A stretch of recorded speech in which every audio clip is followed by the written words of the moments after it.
And welcome back, everybody, to another episode of Bubba the Bloom, episode 230, coming at you on a Tuesday evening. Hope you all are enjoying the baseball action we got coming every single day now, which is great to see.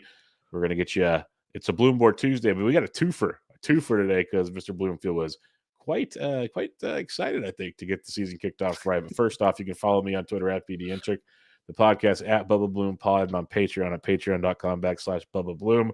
And my co-host, as always, on Twitter at RyanBHQ. Ryan Bloomfield, how we doing, my friend? Yeah, not sure why I went with the double, but it's not like I have all the time in the world these days. But we're doing double Bloomboard Tuesday edition to celebrate, to ring in the return of baseball. I'm doing great, man. Nasty Nate Eovaldi, Nate the Great, complete game shutout. A Maddox. Yep. 99 pitch complete game shutout. That made my day since I've got Eovaldi on a ton of teams for obvious reasons. Bloomboard's legend. So that made my day. I'm doing well. How are you doing, man? I'm doing well. It's just it's that busy time of year. You know, real life, kids, and now we do this. So lots going on here between the show, the Patreon, and our other things we have to take care of for our fantasy goodness. So it's that time of the year. Love it. It's busy, but we love it. So I'm not complaining at all. And like you said before the show, and I was telling you, Ben and I said the same exact thing before we recorded on Monday.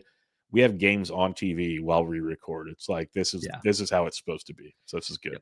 It's my tradition. I don't like, well, whatever about the Dodgers, but they are like the one team that's on 7:10 p.m. local every night, and I appreciate that. Appreciate them for that. But yeah, man, the routine definitely kicked back into high gear this past weekend.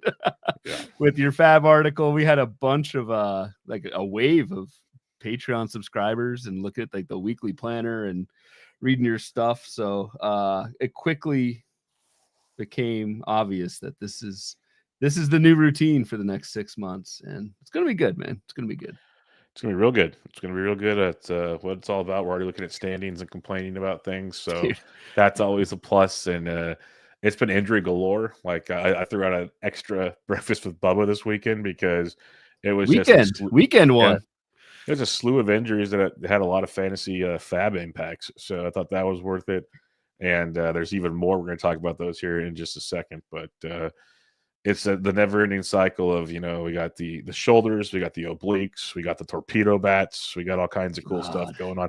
Yankees set a home run record for the most home runs in the first 4 games of the season, which is ridiculous. It's wild times out there. I can't believe this torpedo bat thing. I know I sound like an old, like we'll find out like how important it is. Maybe it might matter, whatever. But like it's crazy the amount of like national press. Like I'm watching my local news in Portland, Oregon, like zero relationship to MLB. And there is a news segment about the Yankees and torpedo bats on Monday morning. And I'm like, what in the hell is happening? I'll take it. The more baseball coverage we get out there, it's good. But like, holy crap, that has taken off. Yes, it has taken off in a huge way. And you know what? If it's legal, I don't care. Then go for it. It's like I laughed. Someone actually compared it, or I saw like meme or something that, you know, you and I are golf people. Golf has been doing this every moment they can. How can we alter the equipment to make it to the best of our abilities and keep it legal? NASCAR does it with their cars, if you want to get technical. Like, if you ain't cheating, you ain't trying, the old saying. And if these bats are legal, which they seem to be, that's fine. Like, I've never understood the full purpose, but then I was watching the A's game tonight, and someone sent one to Dallas Braden, and he actually made it so simple to understand. Like, you take a little bit of the wood from here, a little bit of wood from here, because you want to focus it here, and boom, boom, you're done. And that's what makes it legal. I'm like, hey, that's the easiest non-physics related way to ever put that there. Like, you caveman. You didn't read the Dallas Braden. You didn't read the academic paper from my guy from Harvard or MIT, wherever the hell he's from. That's adorable that you would think I would. That really is, because knows the answer, by the way. Neither did I. Yeah. I was like, it's like I say almost with every StatCast thing that comes out. We're going to talk about bat speed here in a minute, that I usually just wait till someone else can point me in the direction of what I need to know before I get too worried about it. That's for sure. Well, I don't even know if I can do that, but we'll see. We'll see when we get there. Real quick, Sean says, where can you find Breakfast with Bubba on all your podcast platforms? Go check it out there. Usually, if I do record one, it drops at midnight Pacific time, 3 a.m. Eastern. on most of your locations. So go check that out as well. Yep. All right, let's get some news and notes before we get to the boards here. Some things that took place over the weekend and then just even today. Josh Lowe to the IL with a grade 2 oblique strain. It's at least 3 months in my mind for what we're seeing here because he had a grade 1 that took him for 2 months. This is going to be much longer, of course. So I call it a drop in all formats unless you have ILs. I don't know if you had anything to add to that. More importantly, when we talk Fab on Thursday night, we got Mangum and Wisner to talk about, and both are playing very well. Both are playing quite well. I do agree on the Josh Lowe drop. If you don't have IL spots, it sounds very bad. I mean, it sounds like, this Cam Meisner, it was the opening day. I mean, he came in for Josh Lowe, hit a home run on opening day. He's hot right now, but he's 26 years old.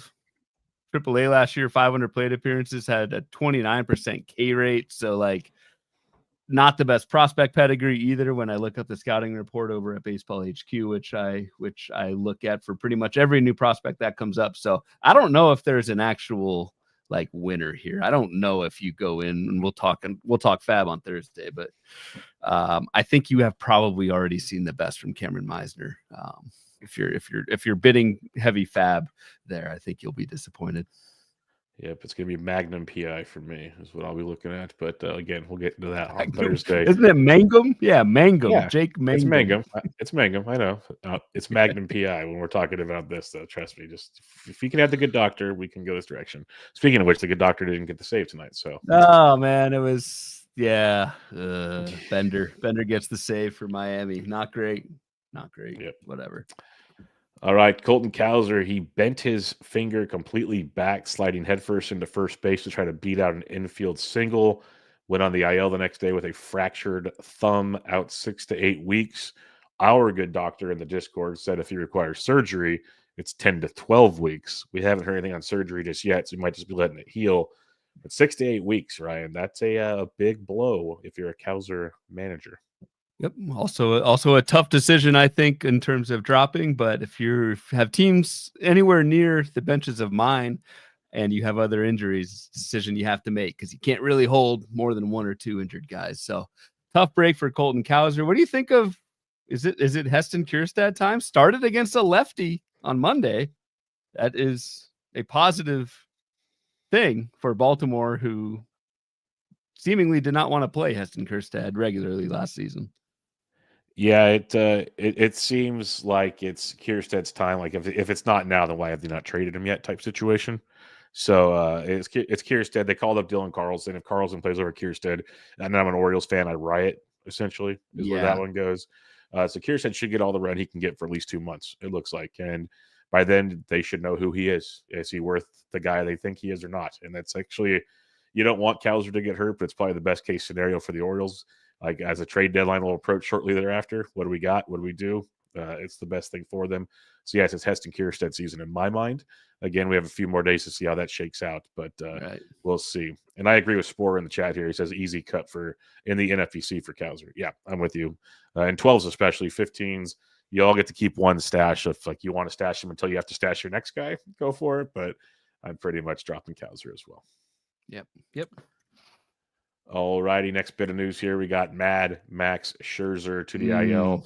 He left his start on Saturday with a lat injury. He said it was 100% due to his injured thumb, which has not been healthy since like 2023, which is perplexing. He actually had Max Scherzer actually had a cortisone shot on Tuesday in said thumb.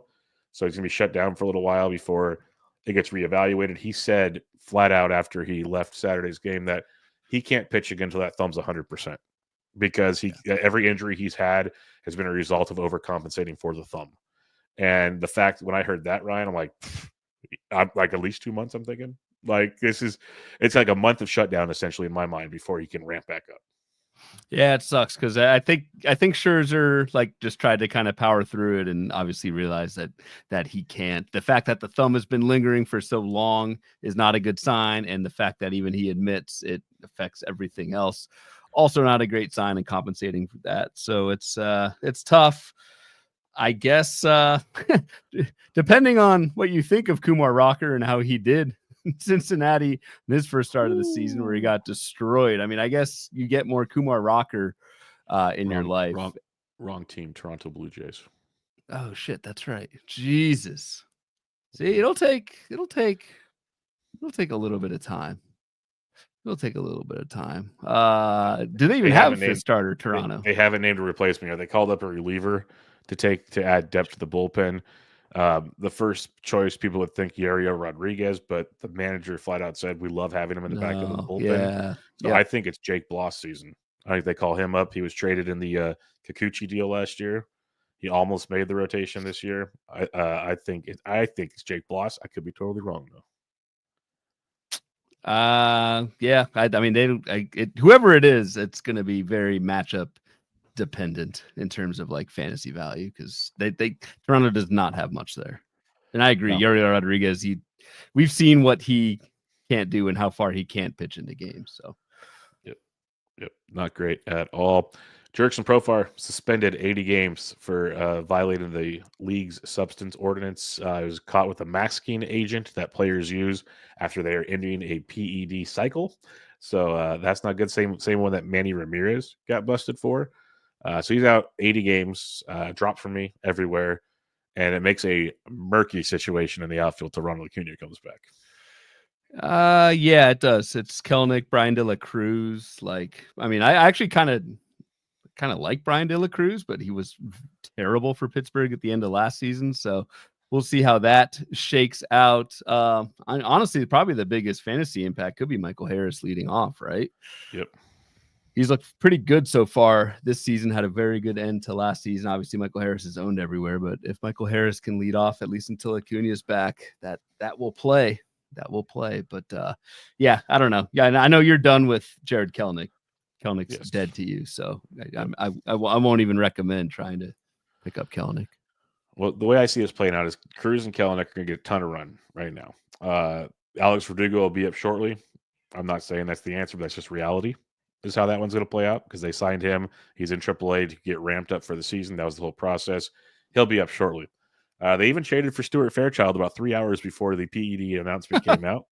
Got that one going for you. Not saying that's a big concern, but the Reds used him.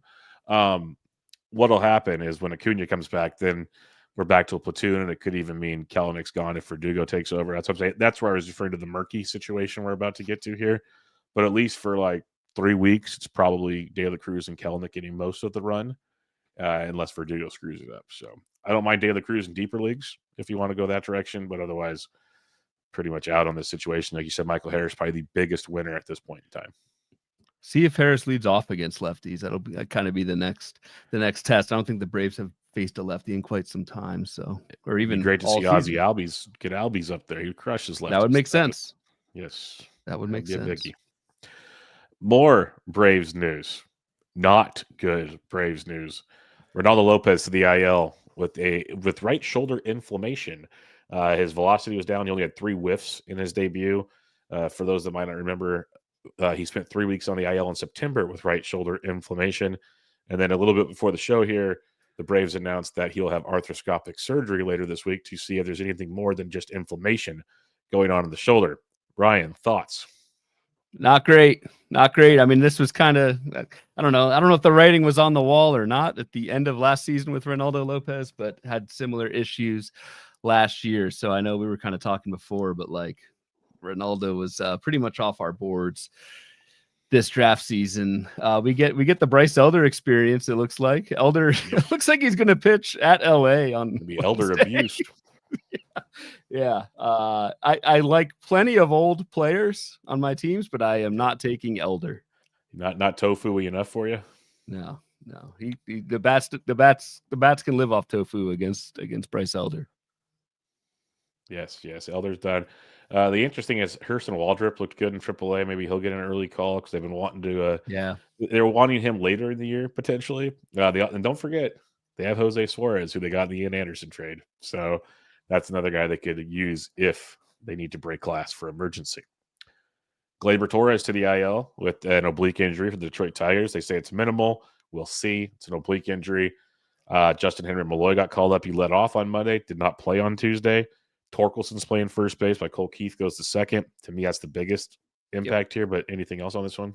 No, that's it. It's probably best news indirectly for Tork because Torque has started, first base the last 3 games basically since the Keeps injury. hitting So, too.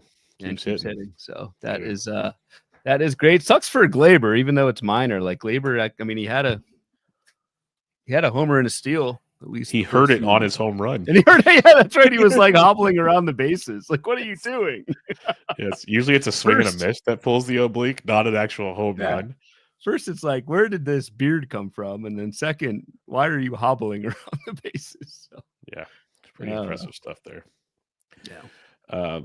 Stop me if you've heard this before. Josh Young back to the IL. This time, at least, it's not for like a wrist injury. It's a neck spasms for Josh Young, and they're saying it'll be the minimal stint. We'll see. Josh Smith has been playing third base. He's been banged up from time to time. It's a revolving door there right now, and eventually Josh Young will come back, but it just feels like when's he going to go on the IL again at this point? It sucks because the talent's great, but bro can't stay healthy. Cannot, and it does suck. You want to see Josh Young, see what he can do for an extended period, but we're not going to get that for now. Yeah, for a while there it was tough to be a Josh in Texas because Josh Smith was also hurt, but did start the last 2 games. This is kind of what we talked about with Josh H. Smith. Yes. Is he's so versatile? Like injuries are going to happen, and they already have with Texas. So like, I mean, Josh Smith isn't, I don't think, even viable in 12 teamers unless you're desperate, more of like a 15 team streamer, but one who's already third base and shortstop eligible, and can at least hold water for you for a little while and do middle corner if you need it. So Josh Smith, I will actually probably have in some contingent bids this coming week. I mean, hit 258, 13 homers, 11 steals last year, almost 600 plate appearances. Nothing special, but he does a little bit of something everywhere. 15's only, right? Yeah. I don't think you Okay, can I wanna do clarify 12s that. with Josh Smith. Yeah. Okay. Just want to clarify that one real quick. This one hurt to hear on Tuesday. About a week ago, Sean Manaea was starting to begin his rehab and looked to be ready to go for the end of the month. That was awesome. Now we find out Sean Manaea has had a setback to his oblique injury. He had to have a PRP injection. He's going to be shut down from throwing for 2 weeks, which means mid-April, before he gets reevaluated to potentially start ramping up again. This seems like mid-May at like it just seems bad. Mid-May at best right now, probably early June. What are your thoughts on Manaea? Because I was stashing him, thinking I'd get him back like week 3 or 4 of April. I'm dropping him this weekend. I think that's the move because Manaea, I feel like in main events was going 20th ish round. Like he was being picked as a stash because he had started throwing again, and like reports were decent, and now they're not. So yeah, I think Manaea is unfortunately a drop and longer run for Griffin Canning. I mean, Tyler McGill is, I think, absolutely locked in the rotation as long as he continues to pitch well, and roll with Griffin Canning as you so choose, as someone who has been burned many times by Griffin Canning in the past. But he will have a spot at least until Manaea is out, I think. Yeah, Canning's gonna be locked in. David Peterson, who had a bunch of Yep. strikeouts, I think it was 9 Ks on Monday night. He will be locked in. And yeah, it's a rotation that has a lot of injury concerns still. So Who comes we might back get Brandon first, Stroh. Montas or Sean Manaea? It feels like Montas is ahead of the pack on this one, which is insane to think about if we had this conversation even a week ago. So yeah, I got my money on Montas. Last bit of news here, you added it to the outline because it's a doozy. David Bednar to AAA. Yep, not great. Bednar, I actually didn't pitch like terribly, had some pretty bad defense behind him, but I mean, I think the rating on this was on the wall for quite a while with Bednar, who I think needed to drastically improve, and show that 2024 was a fluke, and that obviously wasn't the case. So maybe Bednar gets right and comes back up in a little bit, but I don't even know who fills in. Like Dennis Santana was the popular name kind of being floated around earlier today, and Dennis Santana actually pitched extremely well last season, especially in the second half. 1.32 ERA, sub 1 WHIP, 25% strikeout minus walk. Like Dennis Santana has some upside, but then he came in the 8th inning today with the Pirates down 6. So that's kind of a buzzkill. And I don't really know if you want to be Colin Holderman. Yeah. I mean, do you like Holderman? I liked him last year in DCs as a guy I thought would get the chance. He's already got 2 blown saves so far this year, so take that for however you wish. If they Yeah. use Dennis Santana where they used him, it feels like Holderman might get the first shot, but yeah, it's not great. Jesus, we took a page out of Jeff Erickson's book in the forecaster for Holderman. Last sentence: given shaky control and flunking health, a name change to Saberman seems unlikely. Who wrote That, that? that would be Doug, Rod Doug, Truesdell back in October. oh, I thought that'd be Doug Dennis. That's had him written all over it to me. But Yeah, yeah. yeah, I don't know.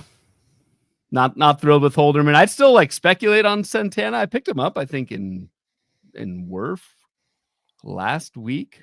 Maybe it was just like they wanted to get him some. I don't know, just making things up at this point. But maybe they just needed to get him an inning, and the Pirates aren't going to be winning a game for a while. So I don't know. I still think Santana is at least on your list, but you've got a few more days before Fab to see what they do. yep. We'll see where it goes. They're gonna be looking for some starting pitching help. Bubba Chandler would be a good call, as the first 2 prospects have not fared well that they went Thomas to. Harrington did not do much today. It didn't look good, but MLB debut, Yeah. you can't Yeah. take too much away from that. All right, it's Bloom board time, and the more I think about it, we should have called this the need for speed, because we're talking bat speed and pitch velocity on this show. So Ryan, I will give you the floor as we double a 2 for Tuesday Bloom board edition. All right. So what we're looking at here is, and I will post this out on Twitter in the morning for the podcast crowd. Bat speed. So bat speed, but with a twist. This week, Dom Rello, who I will refer to him as Dom, his actual name, and not his name in the Discord, even though he threatened legal action for not using his Discord name. If you're in the Discord, you will know why. Just kind of was thinking out loud earlier today. Like there was some talk in the Discord about bat speed, and he was like, "Well, I wonder if can we just look at bat speed and like filter out the whiffs, because I don't really care how fast someone is swinging if he's not making contact." I was like, that's a pretty good idea. Let me see what I can do. And so that's what we're looking at here is the biggest changers in bat speed on contact. So I filter out the whiffs from 2024 through 2025. And because I think bat speed is very much, in a vacuum, almost useless. I coupled strikeout rate for this year on top of it, which again we're 4 or 5 games into the season. Strikeout rate is extremely noisy right now, but I think it's at least a decent exercise to say, hey, who's swinging harder than they were last year and who's making contact while doing it. And that's what we're going to at least try and do with this board. Giant disclaimer. Again, we are 4 games into the season.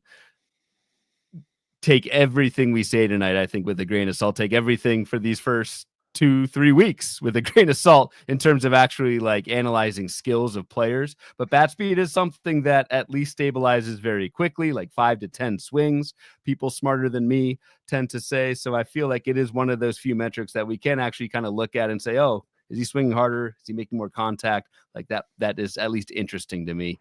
And so there's definitely some names on here that stood out to me, which we'll go through. Yeah, no, yeah. Dom in the chat says lawyers have been called off, so Okay. Ryan had at least a good enough example to represent Dom in the room, and Dom did say he'd be tuning in to see how that went, so he man of his word as well. That's how it went. We are a kids show. We want the women and children listeners to feel welcome here, and we will not say your name, Dom. All right. This is, to me, this is an interesting way to look at it, because there will be some obvious names that stand out to an extent on some of these, and then other things like people are saying due to the torpedo bats, the way the physics are, you can swing the bat harder. So that could be a whole other column, or like a check yes or no box on that one.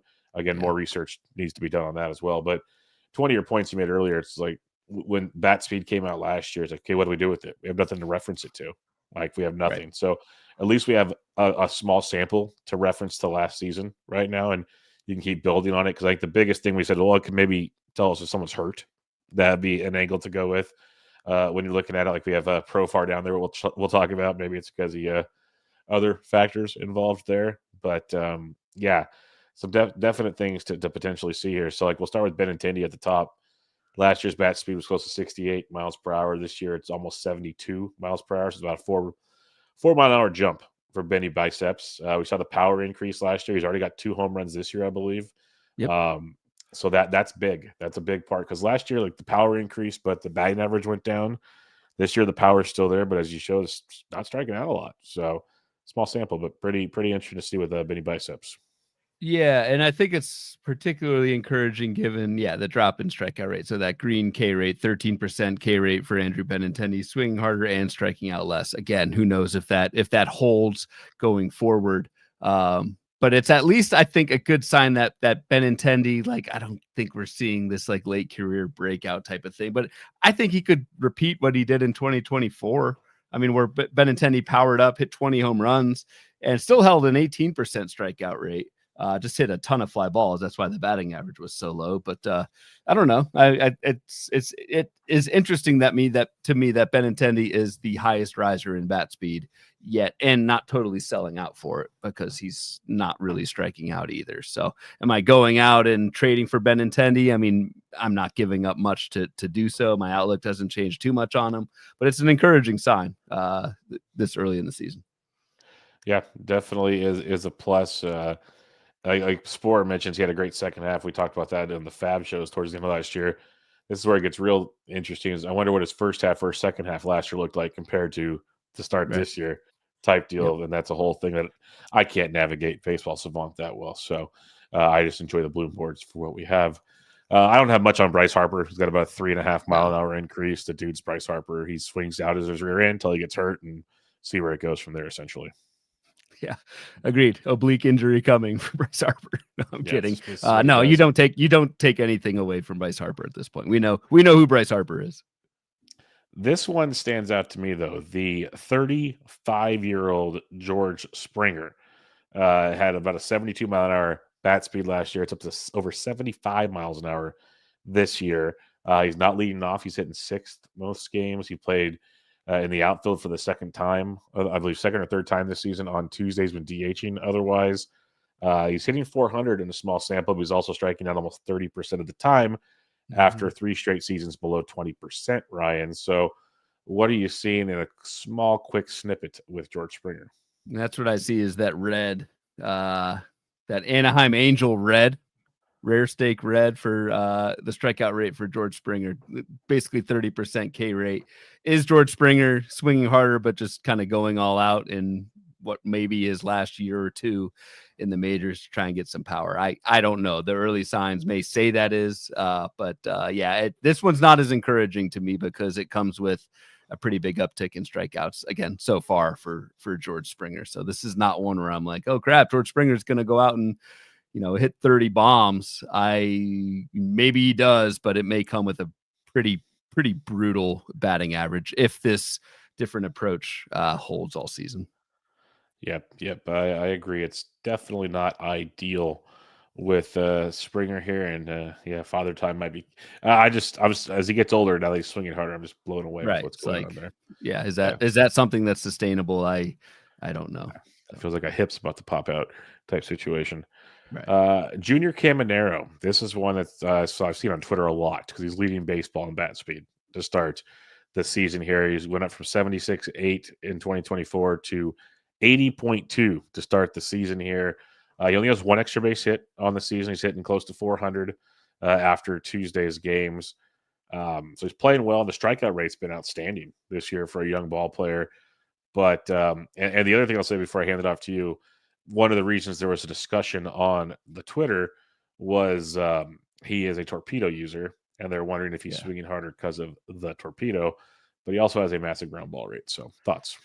Yeah, and I need to start familiarizing myself with who are the torpedo people, and it will probably be half the league in a couple of weeks. So who the hell knows? Yes. But it is interesting. I read a good piece today. Michael Cicchini, who's one of our loyal listeners, he's in the Discord as well, put out on his Substack today. He did a little piece on the torpedo bat, kind of just focusing on the Yankees. But basically every Yankee that's using it has seen roughly 2 miles an hour gain in bat speed from 2024 to 2025, and just kind of the things I've seen and read, and that kind of jibes with what users of the torpedo, can't believe I'm saying this, are doing. So great sign for Caminara. You said he's leading the majors in bat speed. That's crazy. Yes, that's what I saw all over Twitter, at least. Yes, he's Okay. leading baseball and doing it with a 20% K rate so far. So like, probably a good sign for Caminara. Now, who knows if that holds, but that's a pretty like unique set of traits for someone who is obviously widely regarded as one of the best prospects in the game. But see, here's what I'm wondering, if the bat speed's a great idea because he's swinging so hard, but has a 72% ground ball rate right now to go with that bat speed. So that's interesting because Jackson Merrill actually had an interview early on Tuesday saying he's not trying to swing as fast as he can. He's trying to like control his swing to get bat to ball. Went deep off a lefty on Tuesday, by the way. But he's using like the opposite angle of I don't need to swing out of my shoes. I'd rather make quality contact type situation. So lots of ways to hit a baseball, of course. PCA, Pete Crow Armstrong, goes from 70.2 miles an hour last year to 73.5 to start things out this season. And that is that's a nice improvement for a guy that we were worried about power. I'll say that much because, like you said, with what Michael mentioned and other people have talked about, there is a correlation to bat speed, to barrel rates, to power. Like it's been kind of broken down to an extent there. But to see the increase from the PCA, like power was one of our concerns with him, Ryan. This could be something. Could be. The problem with PCA is the plate approach looks just as shaky as it did last year, right? It's like a 16% swinging strike, which is bad. It's a 45% chase rate so far, which is bad. And surprisingly, PCA has not hit a barrel yet, despite the increase in bat speed. So again, 30 plate appearances. But Caminero didn't have a barrel either. He doesn't have a barrel yet either. Because ground balls can't be can't be barrels by sheer definition. So I don't know what to think of this PCA increase. It's nice that the K rate's down, but the plate approach looks just as bad, and he hasn't barreled it up quite yet. But obviously that could change. But I don't know. Maybe he's trying to feed into that late season power spike, and this is how he wants to do it. Could very well turn out well for him, but you do wonder with the plate approach and swinging this hard. Hit 237 last year. Projections have PCA around 250. Like they're projecting quite a bit of improvement for batting average for PCA. I don't know if this approach holds up, if that's going to happen. Yep, completely agree with you there. Vinny P's jumped from 71.2 to 74.4. He sat on Tuesday. He's a DHing because of his hamstring injury. Still hasn't played the field yet. He has that one home run on opening day. Hasn't done much since then. So I'm kind of interested to see, like, why did his bat speed go up if he doesn't even have a fully healthy hamstring? Seems kind of odd, but what do I know? Yeah. I don't have much on this one. I like Vinny P quite a bit. Glad he's playing. Weird that with a hammy you'd be swinging harder, and I don't know. We'll see. Bryce Terang swinging harder. Don't have a lot there unless you have anything on Bryce Terang. That could help, obviously. Yeah, I actually do. So I wrote up Terang in the Speculator Wednesday. He already has 2 barrels. He's already hit the hardest ball of his career so far this season. Those are good signs, right? That can't be viewed as a bad thing. I will see if this holds up. We'll see with Terang. Like, what was his K rate last year? It was 17, and now it's up to 24. So it does look like he might be selling out a little bit. The swinging strike rate has doubled for Bryce Terang. So you wonder if he's going to hit 250 if this approach sticks, but does have 109.8 mile an hour batted ball this season. And that is the highest of his career. So that is something that I'm at least mildly interested in. Like, could Bryce Terang, if this approach sticks, could he hit 15 home runs with those tons of bags? It may come with a lower batting average, but I don't know. Maybe he's not the one trick pony that I shoehorned him in, at least through the first few days of the season here. And Milwaukee moved Turang to leadoff on Tuesday as well, moved Churio to second. So that's a little interesting twist as well if he can improve and get on base with more extra base hits potentially for Turang. Isak Paredes went from 68-2 to 71-1. Strikeout rate has dropped. He has not hit good at all to start the season. It's been pretty brutal for Mr. Paredes. Yeah, I don't have much on him, to be honest. Well, hopefully the park continues or starts helping Isak Paredes. Now, similar to your Turang takes, the Nolan Schanuel increase has me slightly interested here because he's your he went guy. from 66.5. I don't have many shares this year, though. 66.5 to 69.3 so far. And similar to Turang, we're seeing an increase in strikeout rate up to 23.5 after being 17 and 14.4. He's been a big contact guy, is what he thrives on. Doesn't have a home run this year, has a triple, though, surprisingly, has a stolen base.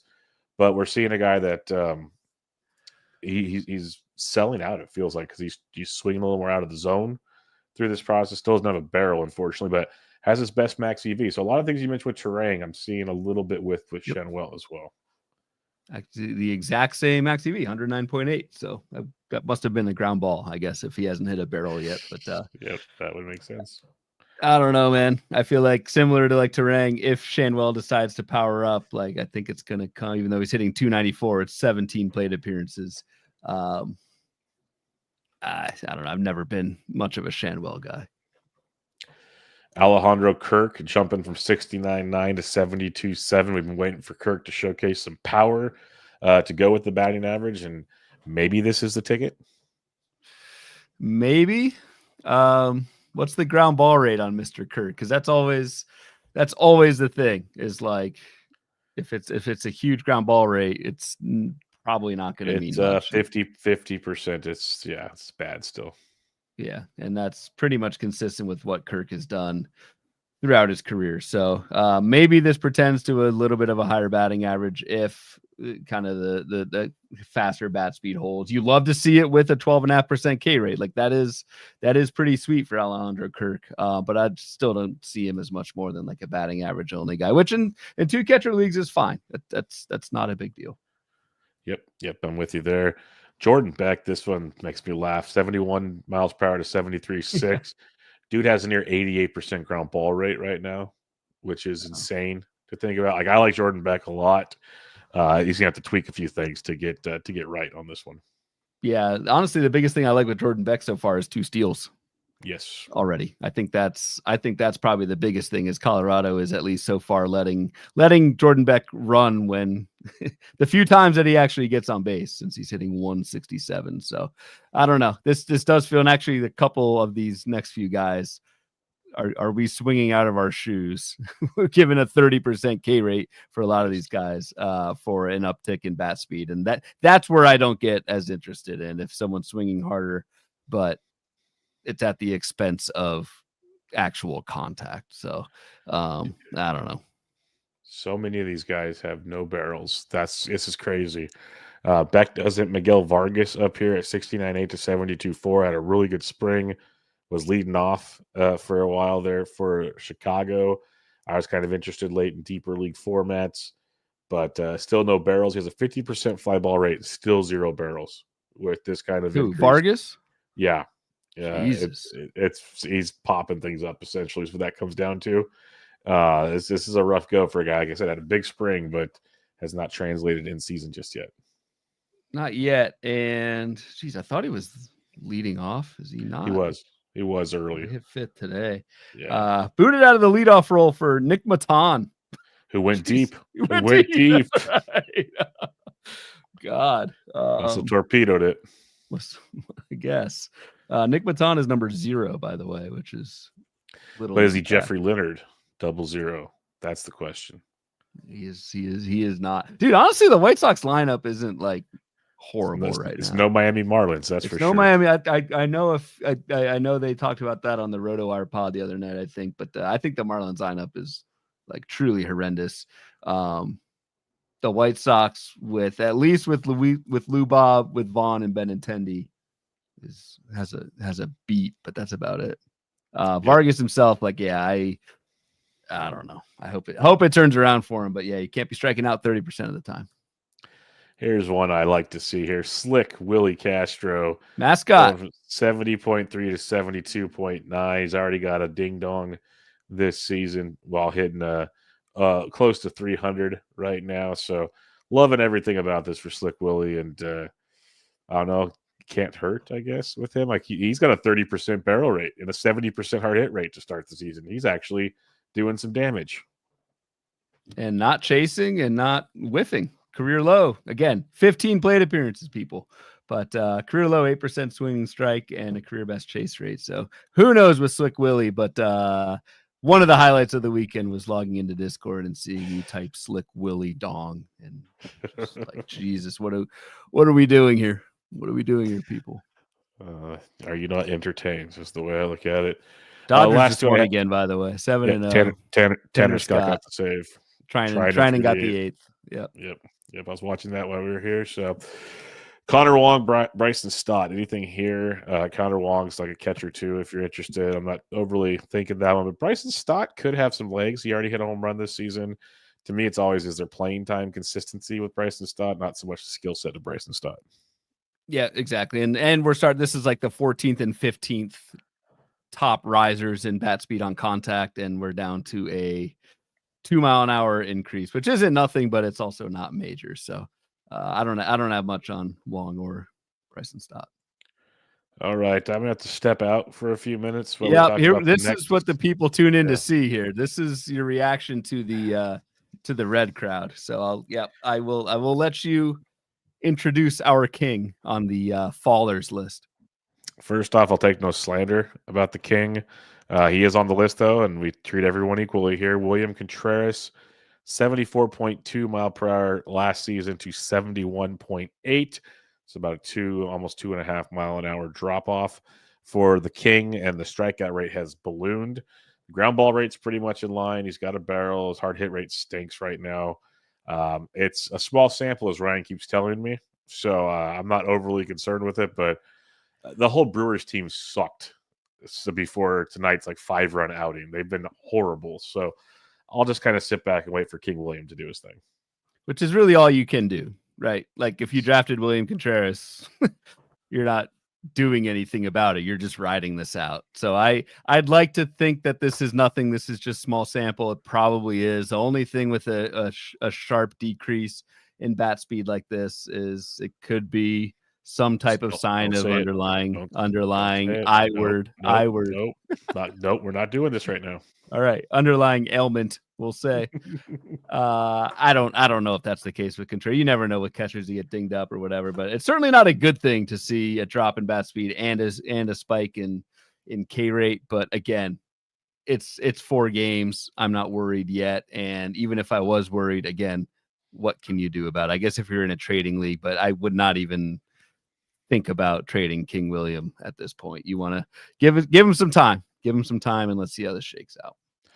Your boy Miguel Andujar, 71.2. Yeah, we have Dr. Dave in the chat says he knows the I word. We know, Dave. We know. well aware. Miguel Andujar, 71.2 miles per hour, 68.7. But K rate's down. He's hitting for a good average. I watched the last 2 nights of Oakland A's games and just got a slow and steady swing, but I don't know if there'll be a ton of power behind him, but he's probably going to hit for average. Maybe it's just like I said with Jackson Merrill, it could be a conscious decision on his part to worry more about contact than power. I was going to say, man, he's over there in Sacramento now. He figures doesn't need to swing hard to get it out of that stadium. So why not just focus on some contact and do that? Yeah, I'm not going to say worried about Miguel Andujar. I did talk him up as a streamer this week because I think the A's have 6 right-handed pitchers they're facing, but I don't know. At least he's making contact, so that's a good thing. Jacob Amaya, I have nothing on him. Are we related to Miguel Amaya? Not that I'm aware of. No, I believe he's playing shortstop for the Chicago White Sox. Yes, that I do know, but yes, just curious. Figured you might know these things. I don't know. I have not seen any relations to the great catcher. Not the catcher they hit for the cycle, though. Different catcher for the Cubs. But yes, Miguel Amaya. No, I don't believe so, but I could be wrong. Jurickson Profar, the one a lot of people Yeah. wanted to see here, goes from 71.4 mile per hour last year in that breakout season to 68.7 to start out before he was suspended for his PED situation. Um, yeah, that's kind of interesting to me. Dom was talking about a wrist injury towards the end of last spring, or towards the end of this spring, that could have affected the Yeah. bat speed. That I makes a forgot ton of about that, sense. but he's right. Yep. There's an underlying injury type situation we're talking about. Regardless, who cares? We're not going to see him for 80 games. Agreed. I hate to be cutthroat here, but we don't really care anymore because Yep, you, sir, are not important at the moment. he got paid. He got paid. Good for him. He doesn't get paid during the suspension. That's true. That's true. 80 Not games, getting paid. half his yearly salary gone. That's true. That's a valid correction there. Yep. And then Colt Keith, Keith Colt, depends on how you want to look about it here. This has not been a great start. His K rate's up to almost 30% right now. His swinging, as miles per hour dropped 3.6 miles per hour from 79 to 67.3. What are we thinking on Colt Keith? I mean, so like this is a pretty big drop. I mean, 3.5 miles an hour. I mean, that's a pretty big drop in bat speed. And then you pair it with the elevated K rate. And I think most importantly, because again, this is tiny sample. I know you've heard that a million times already. But if this continues to go downhill and Gleyber Torres comes back, I don't see how Detroit starts Colt Keith over Spencer Torkelson, assuming Torkelson keeps, kind of doing his thing. So I am worried if I have Colt Keith. You've got some time for this to turn around, but I feel like this is now somewhat in audition mode while Gleyber's out, because once Gleyber's back, Detroit's going to have a decision to make there. And I mean, I guess they could just move Torque back to DH, but I don't know. I'm worried if I have Colt Keith. That's a big drop in bat speed, and it's not like he's just making contact to compensate for it. He's striking out a ton too. Yep, I'd be quite concerned on that one. Ground ball rate's actually down from last season, 8% in the small sample. He's popping, infield flies up, and yes, Michael Cicchini nailed it with that one. Again, he's the country music star, Colt Keith. I forgot that nickname we gave him. Yes, Keith Colt Keith. Yes. He's all right. Who's the guy? Who's the pitcher with like Patrick Ryan? Chad Patrick for the Milwaukee Brewers actually had a great debut. That's classic. On Tuesday. Chad Patrick. Yes, these two first name players. You got to be careful what we're dealing with here. They could be up to no good. Any other thoughts on the bat speed small samples? Who are you most encouraged by with these that we just talked about? Most encouraged, besides Slick Willie, obviously. I kind of agree with your Terrain take. I think it's like Terrain or Shunwall. That's what I was thinking. Terrain. It's a combination of, we've seen that the increased bat speed can only help guys with limited power to begin with. And I don't mind a little more strikeouts. We talk about guys just need to be more aggressive once in a while too. So that could be a good thing. Like, not striking out a lot isn't always the best thing, as weird as that might sound. Like, aggressiveness is important. Yep, agreed. And still, I'm still relatively down on Bryce Terang. Not that it matters anymore because we're not drafting anymore. But this is obviously and Bryce Terang's young enough where this type of thing could actually happen. So I would agree. Out of the disclaimer that I gave when we introduced this board, I think Terang is probably the one where I'm like, that's most interesting. And to reiterate before we move on to the pitching side of things here, these are on swings that resulted in contact. So correct. Definitely, these are balls most likely that were put in play, so that bat speed had an impact on what took place. One would hope, at least, is the point of this conversation. Yeah. All right, let's talk some pitchers. Let's keep our need for speed and head to the mound on this one, because it's only one start, but we talk about, like I said, with the Ronaldo stuff we discussed earlier, the drop in velo, no whiffs, very concerning. And we talked about it, like Alcantara and Senga were down tonight. We'll see where that goes. But what do you got for us when we're looking at this blue board? So this is just, again, I think if you're going to look at one start of a pitcher, you probably shouldn't even be doing that anyway. I like to look at what was pitch mix, but even pitch mix is so dependent on the lineup you're facing. If it's lefty centric, if it's righty centric, I still want at least a few starts for a pitch mix. If I'm looking at like just one number that's going to stabilize for at least a start, it's fastball velocity. It's velocity. So I just thought, for our first show of the year, in season show, we could at least look at. We don't need to talk about every single one of these guys, but like really look at the faders. Those are the ones who I may be the most concerned about. And like, I don't know, for the velocity risers, I keep changing my tune on this. Like, I think both things can be true, that someone throwing harder is a good thing because they are better. Like if you have the same stuff, but you start throwing a harder fastball, you almost by definition, and we'll like movement, command, that sort of thing. Sure. Your stuff just plays up better if you're throwing harder. I think that's probably widely accepted. However, do you want these guys throwing? Do you want, for example, Jordan Hicks throwing 98.7 miles an hour? Do you want Hunter Green increasing from 97.6 up to 99.2? No. Like, is that sustainable over a full season? So I feel like the fastball velocity risers, it's a little bit more nuanced of a conversation, a bit of a double-edged sword for some of these guys. Yeah, I just wanted to highlight a couple, like with the Jordan Hicks thing, the jump back up to 98.7. They interviewed him, and there's some stuff after his start on Monday, and I didn't like hearing this. I don't want to see him at this velocity. But they said last year, we talked about it on the show last year, like he was lowered his velocity to go deeper into games. Well, then he was like, well, that didn't work out so well. I still kind of ran into it. So he said he went back to throwing every inning like he did when he was in the bullpen. Oh, shit. That's the Cliff Notes version of live life like you're dying, right? That's I just heard that. I'm just like, wow, okay. Hayden Birdsong, stay loose, kid. Is kind of how I read that writing on the wall on that situation. So just keep that in mind when with the Hicks thing, because honestly, it might make him better for now as you roster him like I did last year, and then you drop him when you appropriately need to drop him. Just be ready for that. But he might get you more strikeouts because the strikeouts are kind of up and down throughout the entire go early. He might be a K per 9 guy again at this rate, but just know the per rate might not last as long type situation with Hicks. I just wanted to highlight that when he was at the top of this board, is very interesting wording coming out of that start on Monday. Yeah. I did not hear that, so that's pretty good insight there, and I don't think very positive of a takeaway that I have there. Like you said, I don't know if I want to see. Yeah, I did not want to hear that. It was not, because I know I didn't like watch the velo closely, but just watching the start, I'm like, hey, he looks nasty right now. Like this looks like a different dude from last season. That's why. That's why. Yeah. There are a few.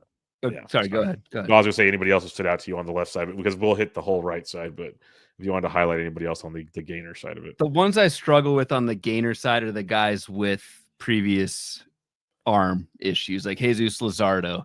I don't know if Jesus Luzardo can go all year throwing 97.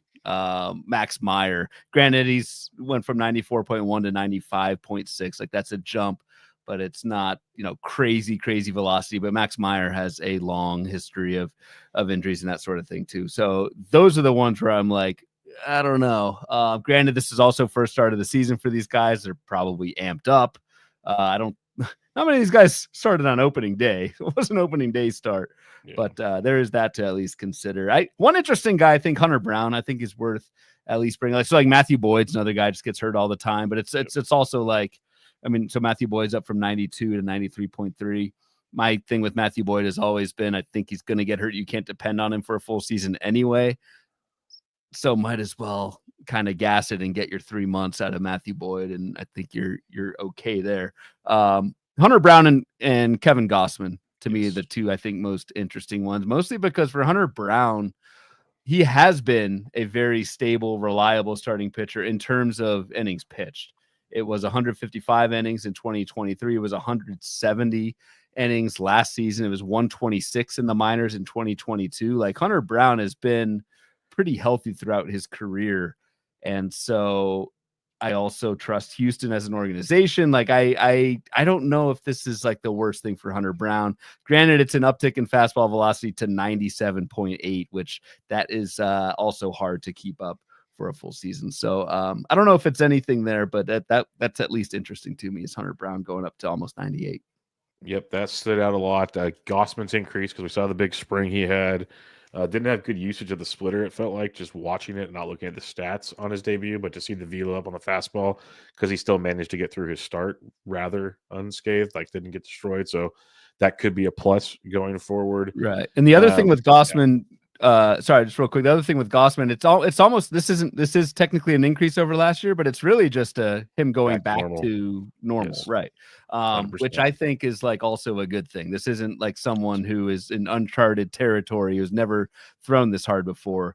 This could actually be just like 2024 was. He had those early shoulder problems, and I don't know if he's over it or whatever, but this is more Gossman just going back to the 95-mile-an-hour guy that he was before 2024. Yep, totally agree there. And the last one I'll say is Reese Olson jumping up to 95.3. He had that big start last year, then got hurt, missed most of the season. People were pumped on him through spring and in draft season to see that velo up. Not sure it's what I wanted to see per se, because I thought he was pretty good, but to see the jump is also a positive for the health department for now. All right, the fallers. Ironically, Hunter Brown is second riser, and Mitch Keller is the first faller. That's right. I didn't even, looking at you, Jesus. Ben Tidd. Ben Tidd's Keller Hunter Brown comp. God. Yeah, it's going to catch some strays on this one, my friend. But Mitch Keller, like maybe he's hurt. He's getting old. Like he still grinded through his start, like he did what Mitch Keller always does. Like him and even Michael Waka coming up here. I'm not really reading too much into either one of them. Same. I just think both of those guys are so like steady Eddie. Not the highest ceiling, whatever, but I think there isn't They're much pitchers, not throwers. That's just the way I look at it. Like if they don't have their good stuff, they'll still pitch through it type thing. Exactly. And again, all these could signify an injury. I doubt they are, but with those two, I think they're just pitching. Another thing you need to at least consider is some of these early season starts are in cold ass weather, and it's just like that can affect velocity too. Now, like Mitch Keller going from 94 to 93, I'm not that worried. If Mitch Keller is down to like 91, 92, suddenly that fastball is extremely hittable, and then we're in trouble. But no, I'm not reading too much into Keller at this point. Miles Mikolas, he's washed, so that doesn't surprise me at all to see that drop off. Like, dude needs to hang it up, and I know Matt Thompson would fully support that. He wants him DFA. He wants him DFA'd so fast so he can get the prospects up. He is not happy that Miles Mikolas is in the way right now. Okay. Ben Brown's drop off, again, super small sample last year because most of his time was spent either injured or in AAA, but going 96.4 to 95.1. I watched that start last night from start to finish. Actually looked like he was getting a little better as the start went on. Maybe he was ramped up early and then kind of settled in. It was the A's. It was that bandbox of a ballpark. So take whatever grains of salt you wish there, but I'm not super concerned at this point in time. Okay. And I did not watch Ben Brown start. So I'll take your word for it there. If you're not concerned, we're still really like that. The thing with Ben Brown, like the fastball was, arguably probably his worst pitch. Curveball was elite last year, and changeup pretty good too, both in whiffs and ground balls. So Ben Brown is one of those guys where like if the fastball was just a little bit better, I think there's mega breakout potential. So yeah, we don't like to see a full drop in mile an hour and fastball velo, but yeah, I don't know. Also not that worried yet. And we got Bailey Ober with his yearly opening start. Dude, disaster. And down to 90.3, man. That's like he's starting to get to that territory that anybody's going to hit him type thing. So that's not ideal. Not ideal. Certainly what wasn't ideal was the 8 earned runs. I think last year was his first start, it was 7. So we're not trending into the right territory. The big thing with Bailey Ober is he was sick. Yes, which is ridiculous. I'm sick and tired of these people not saying anything. Like, good. Yeah, God. like he was not feeling well. I think the report was he was throwing up all day on Friday. I think the start was Sunday and was not like Ryan Jeffers, the catcher, was close to 100%. Yeah, was like just not there. So it's like okay, that's probably good for the long-term prognosis of Bailey Ober in 2025. Like I'm disregarding this start. But damn, that start hurt. Like, why couldn't you just be like Tanner Bybee and just push it a couple days? Like, God, that was to use a lack of words, sickening to see. Well done, my friend. These next two guys through batting practice. Now that justifies the 90.6 and 90.5 velocities from Nestor Cortez and Joey Estes. Both of them were just like, as most say, including Dr. Dave, that Cortez will have Tommy John sometime this year. And Joey Estes, I don't think is long for this rotation, as he barely beat out Mitch Spence for this spot. I don't see him getting too many more opportunities, given Mitch Spence came in after him and didn't fare much better. Right. And I don't know. I'm very concerned about Nestor Cortez. Feeling very good about my beer bet against Nestor Cortez. Yep. But Nestor Cortez, even if, it's 90.6, like that's not good for fastball velo for Nestor. So you want to see that come back up. But just the way Nestor ended last season with the elbow, very, very worried about Nestor Cortez. Joey Estes, I'm not really worried about him fantasy wise, because not really thinking about him, honestly. Not really thinking about him, to be honest. Sorry to Joey and his family, but yeah, this is probably the first time I've thought of Joey Estes since I was probably fabbing him, streaming him last year, and failing at doing so. Drew Rasmussen going from 97.4 to 95.5. Honestly, like, and Dave pointed out, 97.4 is probably his bullpen velo last year, so that's a big part as well. And he looked great in that start. It's one of those. It's kind of how we felt about Jordan Hicks last year. I like seeing that drop in velocity to 95.5. Let him get nasty. Let him throw his 5 to 6 innings. He'll do that a lot more often if he's throwing 95.5 instead of 97.4. Yeah, I attribute this to, Rasmussen was only going an inning or two in 2024, so he kind of gassed it up. Did throw, well, in 2022, Rasmussen only averaged, he averaged 95.5. My bad. What am I talking about? He averaged 95.5 as a starter in 2022, and Rasmussen went 146 innings in a really good season. So I'm actually encouraged by this 2-mile-an-hour drop in velocity for Drew Rasmussen. I think this is by design, now that he is a starting pitcher, and you can still be very effective living 95.5. So this is actually one of the fastball, quote unquote, droppers that not only am I not worried about, I'm actually kind of encouraged with, if that makes sense. I completely agree with you. Walker Buehler goes from 95 to 93, Dude, and I am concerned with this. Like, most of these was like, whatever, this, that. He didn't look good at all.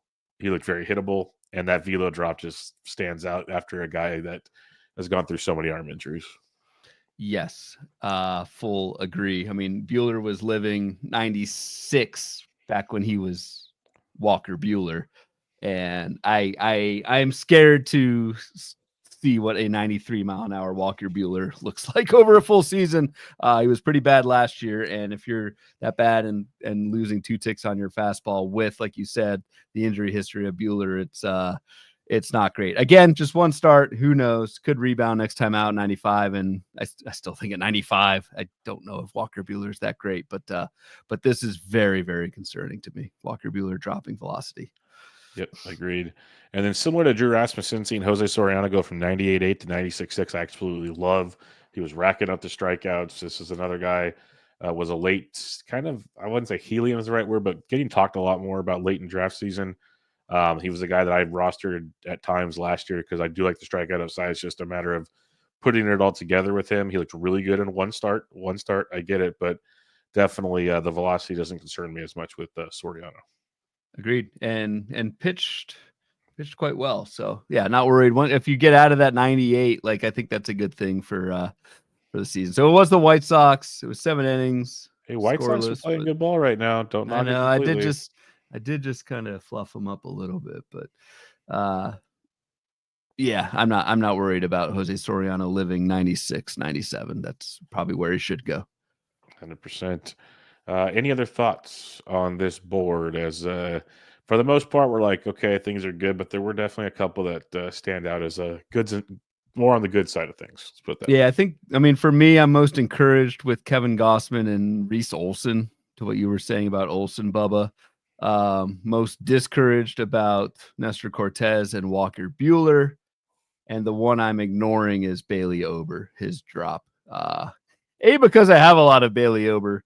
But B, I just think he wasn't physically healthy that day, and he will hopefully turn things around. Because I think Bailey Ober's pretty good. Yeah, I think he's pretty darn good as well. I am curious to see what the Hunter Browns, Luzardos do in their next start. per se? Like, was this an amped up because Luzardo coming back from injury, new team? Mm-hmm. I'm kind of curious to see where they settle in because I like Luzardo a lot. Should he be living in the 97 world? I don't know. I don't know. That's So playing with fire, given his history. his past. That's my concern. Like, I want to see maybe if he gets back down a little bit in the next start, we can work with that type situation. See where it goes.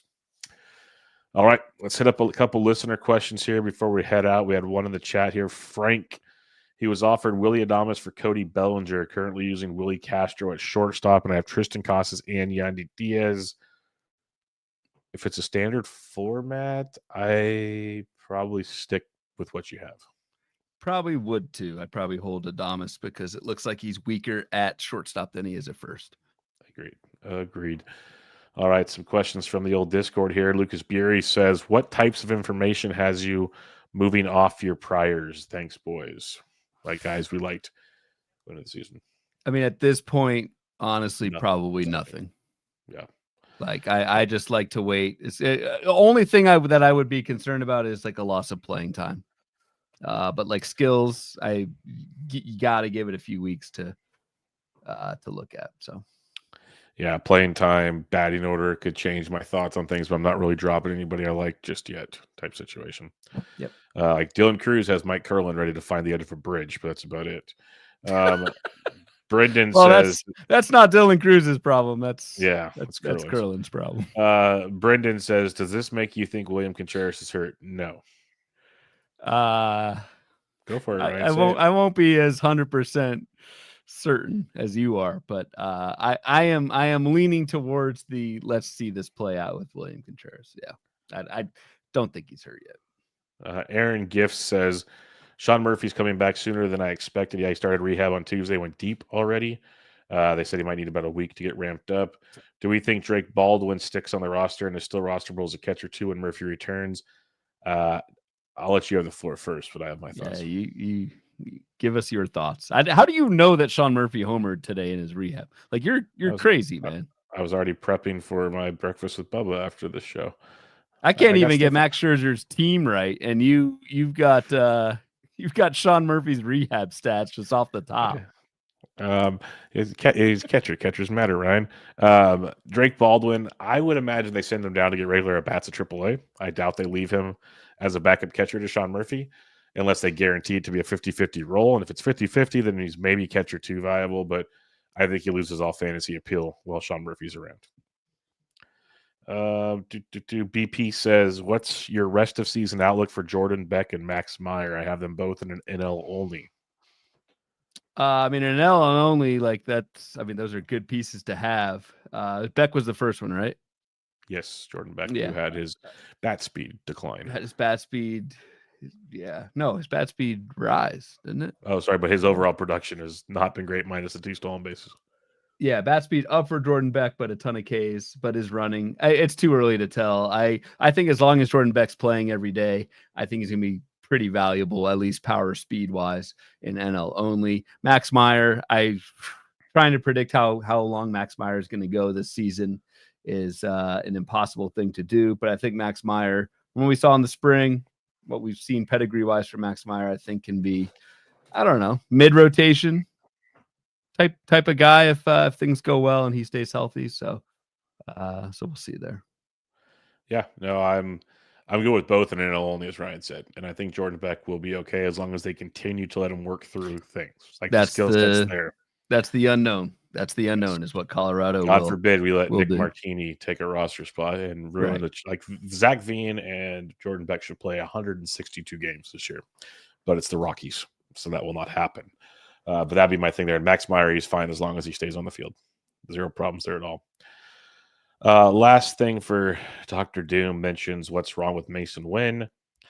I think it's a couple things. I saw something mentioned actually by one of the beat writers is this offseason they tried to change his approach to hit the ball like more on the ground and like totally messed with the swing. And he said he like over the week, like on Sunday, ditched it to get back to doing his normal swing. He was not comfortable. So we'll see. That could just be talk because he's trying to work through stuff. Who knows? I think he's also pressing personally. Like he played too well last year to be this bad. Even I didn't think it'd be this bad to start out. It just is No. it's a slump. I did not know that about the Cardinals. Didn't they try and do that with Jordan Walker a few years Yep, ago? 100%. Yep. They moved his stance around. They had him like change where like there's something about like his pelvis to help him, stay on top of the ball more. It's like all this stuff with his whole swing. And he's like, yeah, that's not working for me right now. Yeah. Yeah. So sometimes, you just got to let talented young players do what they do best and leave them alone type thing. But So yeah, what do I know? my follow-up, now that I'll be a listener here, my follow-up to Dr. Doom's question is, how are you feeling, Bubba, about your Boba Fett versus Mason Wynn beer bet? Bichette's looking good. I'll acknowledge it. Bichette's looking good right now. I'm still fine because last time I checked, they played 5 games? Yes, correct answer, but still, Yeah. I had to, You saw me play blackjack. You think I'm worried about 5 games? So I Any was more focused Tatiana on over there? preface playing blackjack for my own safety, but yeah, I did see Yeah. that. Yeah, we're good. Well, all right. Final thoughts, my friend, before we head out of here. We'll be back on Thursday with our week 3 FAB preview. Yeah, that's the routine. Every Tuesday will be Bloom boards. Usually one. Not gonna do double every week, but Bloom boards Tuesdays, Fab on Thursdays. So let the routine begin, man. Yeah, and keep your questions coming throughout the season. If you guys will Yep. take time and get those answered for you whenever we can. So don't be shy about that at all. But if that's it, we will be back with you guys on Thursday with some fab for you. Make sure you follow Ryan on Twitter at RyanBHQ, the podcast at Bubba Bloom Pod, on Patreon at patreon.com/Bubba Bloom. I am on Twitter at BDentric. This was Bubba and the Bloom, episode 230. Catch y'all next time.